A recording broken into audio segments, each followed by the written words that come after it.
تو اپنی ہار کے باوجود بے خوف اور بہادر. دیش بھکت پکڑے جاتے ہیں مگر ان کے قتل سے مقابلے کی قوت ختم نہیں ہوتی.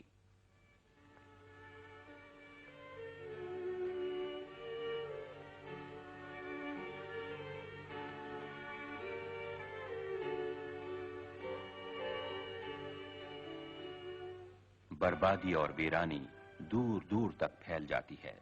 بے شمار پل اڑا دیے جاتے ہیں. پولینڈ کی فوجیں بری طرح گھیرے میں آ جاتی ہیں.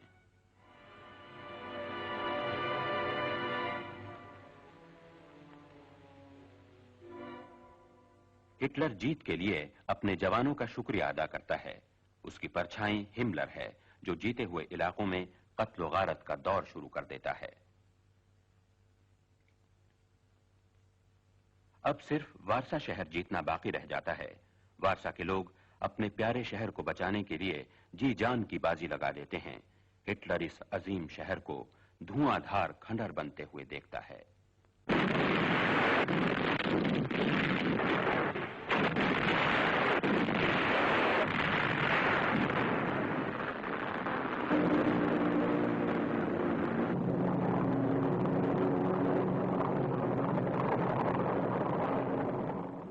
اس طرح کی بھیانک جنگ میں شہری آبادی کی کیا حالت ہوتی ہے اس کا اندازہ دنیا کو پہلی بار ہوتا ہے.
جرمن سپاہی وارسا کے شمشان سے گلی بازاروں میں سے گزرتے ہیں.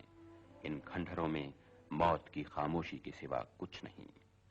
ہارے ہوئے پول لوگ اس لمبے سفر پر چل دیتے ہیں جو انہیں جیل کی کال کوٹڑیوں میں لے جاتا ہے.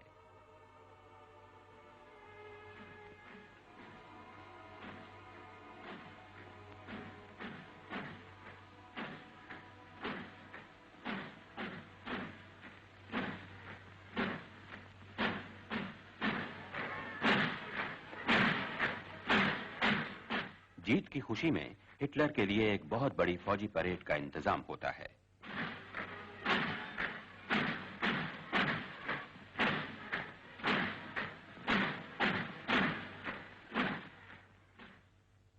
آنشنک پولینڈ کا گورنر جنرل مقرر ہوتا ہے.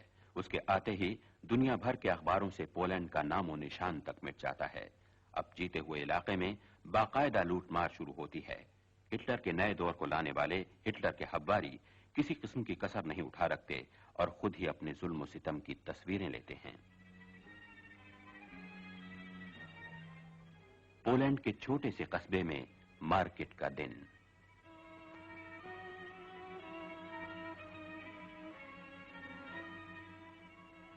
روز کی طرح چیزیں بیچی اور خریدی جا رہی ہیں. یکا یک ایک بے چینی سی پھیل جاتی ہے. جرمن پولیس اور اس کی دھاڑ.